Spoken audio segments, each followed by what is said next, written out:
ख्वाजा आसफ मशहूर जमाना इस्लामाबाद ना मशहूर सर्कस ना बांदर आखिया उत्थे उसकी एक न्यूज़ वाले बंदे कि जड़ा कल वाकया इस्लामाबाद ने विच होया आर्मी ने बंदे की उत्थे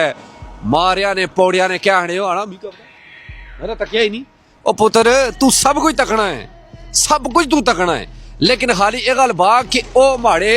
प्यो मैं कुछ बाई ना सकना कि अस उन्होंने जुत्ते पालिश करने आ तो मैं कुछ बाई ना सकना माड़े को अल्फाज ही नहीं अगर मैं बासा तो फिर मैं जी ना सकना ये गल बा ना है कश्मीर ना तुकी सारा कुछ पता होना जिला तू आना है कि कश्मीरी जड़े बैठे हुए एजेंट इंडिया ने उसले तुहाड़ी जबान बड़ी चलनी है उसले बड़ा तू भोगना है तो जेडे तुहाड़े प्यो जिन्होंने टूड़े पर तू पलना है उत्थे तूने कुछ बाई सकना दगड़ दलिया तू कश्मीरियों की बड़ा बुरा आखिया वा क्या मेरे पर ते क्या पूरा कश्मीर कश्मीरी तू कदा नहीं भुलना गए कि तू गद्दार है कश्मीरिया ना कि जिन्होंने खादा ही ना जिन्होंने ना पर खादा ही कि नहीं दे तू उन्हें की बुरा आखिया बांदरा ते हुण जिला गल आई तुहाड़े प्यू पर तो उसले आना मिगी क्या पता मी तो पता ही नहीं